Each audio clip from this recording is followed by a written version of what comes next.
All right, so unless you live under a rock, you know by now that having a killer brand identity in the music industry is essential. And today we're going to be going over everything that is brand identity, an absolute masterclass going over what all monumental brands have in common and how you can use it for your brand and your career. We're going to uncover the 4 elements of an arena-filling brand. This is what all your favorite artists have mastered. They're all employing it in their own careers in a bunch of different ways. So let's dive into it, right? The first thing that you've got to nail down when it comes to your brand identity as an artist is, who are you? This is your name, your age, your gender, your location, your sexuality. All of these things that make you you has to get factored into how much are you going to reveal in your brand, how much are you going to make these different things a part of your brand, and that's where it all starts. So if you look at some of these artists, right?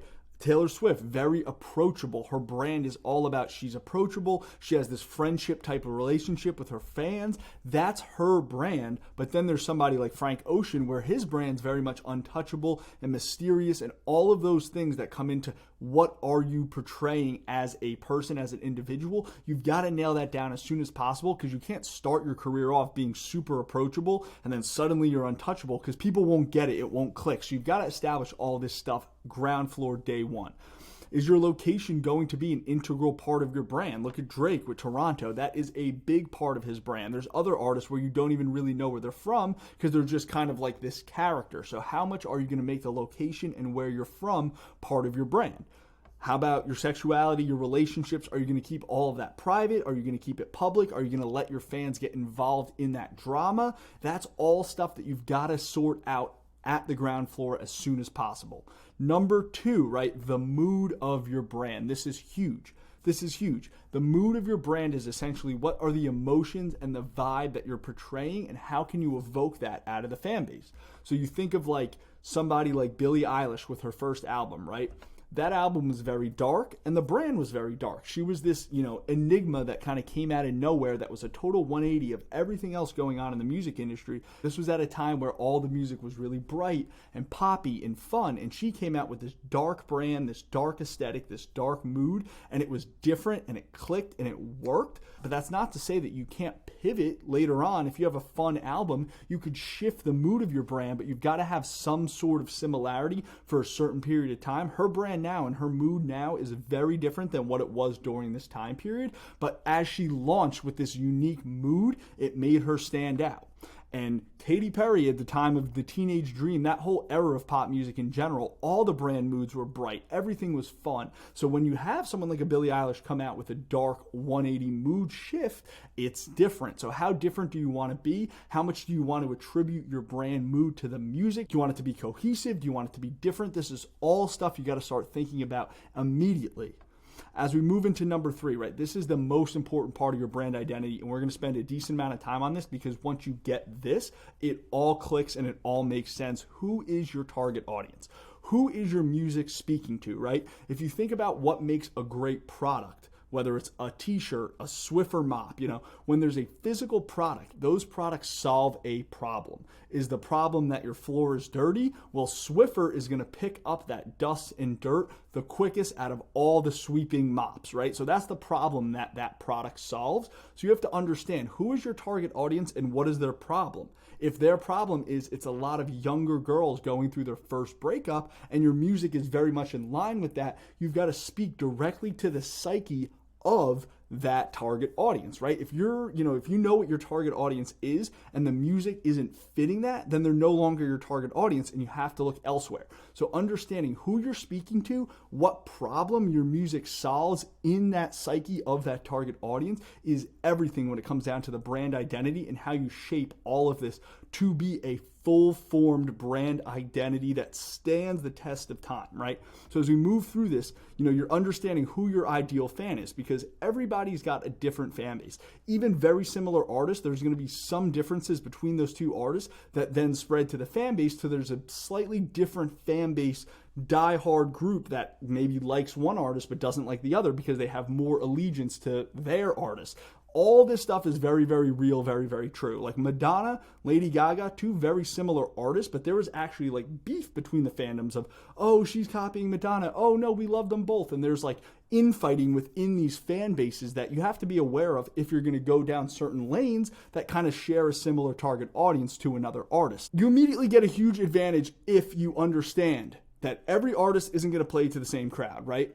Every DJ in the EDM world wants to be John Summit. They want to be playing in Miami with Playboy models and, at the club and like all this really, really cool stuff. Like that's the goal for a large majority of that genre. But there's only so many slots to play those venues, those events, those clubs, those festivals. Somebody's got to go play the cornfield, right? Somebody's got to go out to Iowa and DJ in the cornfield or perform in the cornfield. And if that's who your target audience is meant to be, and that's where the kind of zeitgeist is shifting you, lean into it and you get a huge advantage because now you're embracing your target audience and you're moving in that direction instead of kind of chasing something that just isn't really going to be feasible. And it all comes down to the first two steps, right?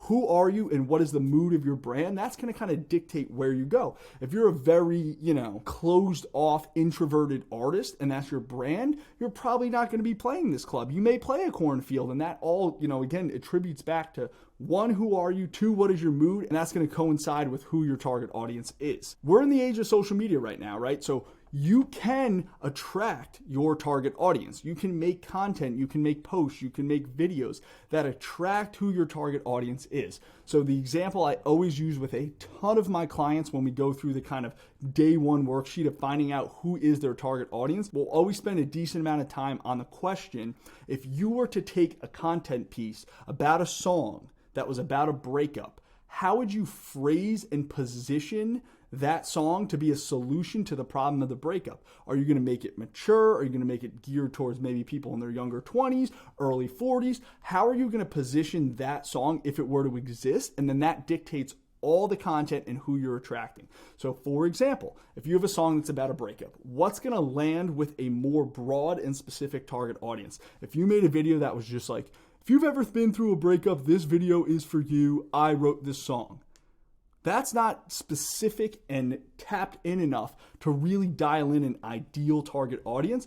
But if you made a video where it was like, if you've ever been cheated on by an ex and they were hooking up with your best friend and you went through the iPhone Apple Watch and you saw the messages and then you threw a drink in their face and then it was a whole scene and then the bouncer kicked you out of the club, like there's going to be a subset of people that had that exact same experience or an experience very similar that's going to be, boom, locked in. This artist is speaking one-to-one directly to me. The song that they wrote about that experience is going to feel like it was written about my experience. So the more tapped into the psyche and the more in line you are with your target audience, the more you'll attract, not less. Broad is not good when it comes to content, social media, and attracting your target audience. The broader you are, the more people that you eliminate that could be those diehard fans. Would you rather have 1,000 diehard fans or 10,000 people who listen to your song once in a while, right? It all comes down to who are you speaking to one-to-one, who is your ideal target audience, and how are you attracting them? And that moves us into number 4, the fourth part of the brand identity, which,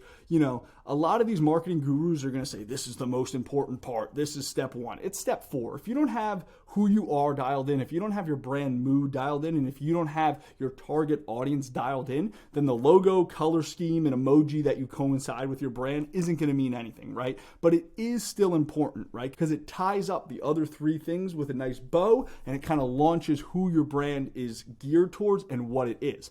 So, if you haven't established the other pillars, like we were saying, your entire brand will collapse. But once you have those other pillars established, your foundation set, then you can pepper in the logo, the color scheme, the emoji, and the stronger association you have to one specific thing, the stronger your branding is. So Olivia Rodrigo has locked herself into that color purple. So everyone, that is her target audience, when they see purple, they think Olivia Rodrigo.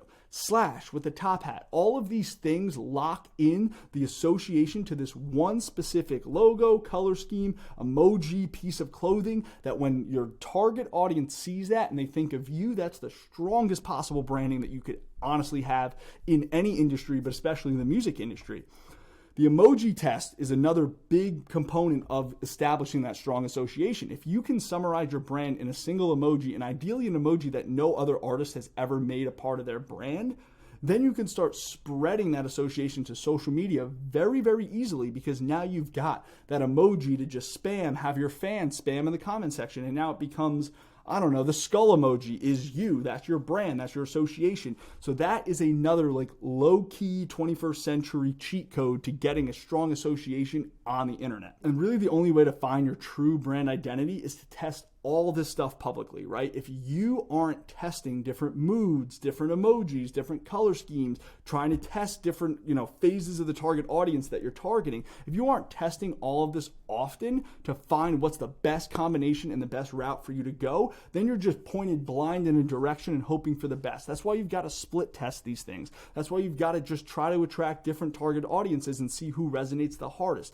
When you test, and you test religiously and you test a lot, your results are going to be better. Who has a better chance of getting a good score on the SAT in high school? The kid who takes the test once, or the kid that takes it 10 times and studies every single time before the next time they take it? So it's the same thing with your content and how you're testing all these facets of your brand identity. It really comes down to testing. Again, quick summarization. Who are you? What is the mood of your brand? Who is the target audience? And then what is the association that you're creating around the brand that can then spread? Really, really simple, but not easy. I think that's where a lot of this stuff gets lost in just music industry, marketing, branding, content creation, songwriting. Everything in the music industry is simple, but it's not easy. And when you can make that differentiation, everything is just going to become so much more clear focused. You could just dial in and you can go. Hit that subscribe button so you could stay locked into these videos. We're going to be pumping these out every single Monday, Wednesday, Friday. Lock in. Peace.